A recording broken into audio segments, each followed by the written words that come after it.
देश की 3 लोकसभा और 7 विधानसभा सीटों पर 23 जून को उपचुनाव होने हैं। इनमें सबसे ज्यादा चर्चा उत्तर प्रदेश की आजमगढ़ और रामपुर लोकसभा सीट की हो रही है।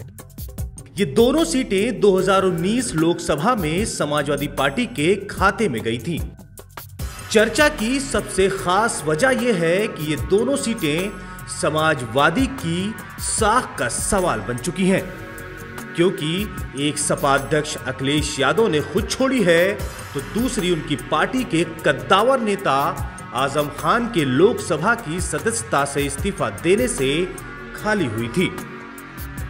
आजमगढ़ सीट से भारतीय जनता पार्टी ने फिर से भोजपुरी स्टार दिनेश लाल उर्फ निरहुआ को अपना उम्मीदवार बनाया है।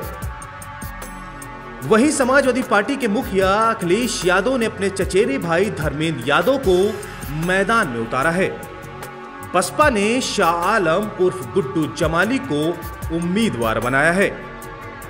यहां के वोटर न किसी लहर के साथ बहे, न किसी राष्ट्र, न प्रदेश व्यापी प्रभाव में आए। जनता पार्टी की लहर हो, राम लहर हो, या फिर 2014, 2017, 2019 और अब 2022 का चुनाव, अन्य क्षेत्रों से जुदा परिणाम देकर यहां के वोटरों ने खूब चौंकाया है।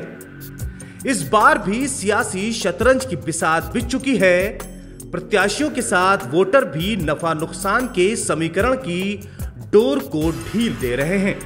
आइए ग्राफिक्स के जरिए समझते हैं आजमगढ़ लोकसभा सीट का समीकरण।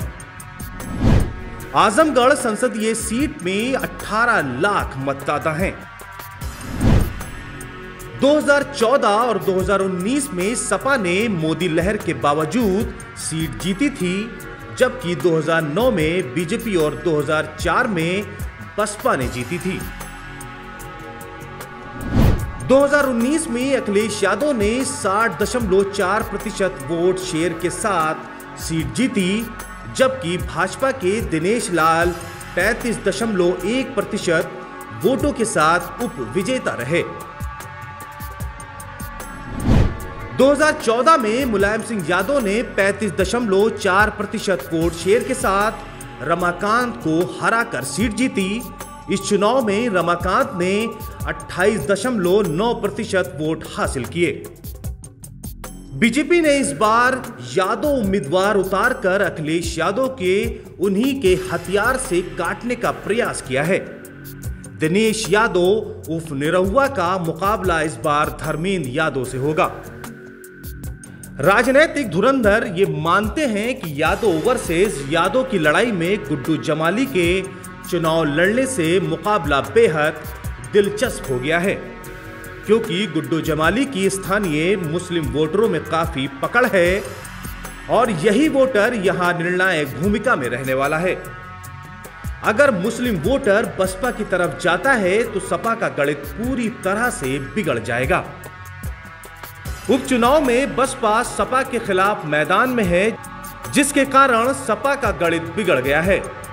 खास तौर से मुस्लिम वोट बैंक पर बसपा सेंध लगाने की तैयारी में है और बीएसपी ने यहां से गुड्डू जमाली को टिकट दिया है। अगर अब तक आजमगढ़ का सियासी गणित देखें तो यहां पर यादव मुस्लिम और दलित मुस्लिम समीकरण ही जीत पर हावी रहा है, जिसके कारण सपा यहां 5 बार जीती है और बसपा 4 बार चुनाव जीती है। राज्य की सत्ताधारी बीजेपी को उम्मीद है कि 2009 की जीत को एक बार फिर दोहराएगी। इस सीट पर पूर्व सांसद रमाकांत यादव ने बीजेपी के टिकट पर जीत दर्ज की थी।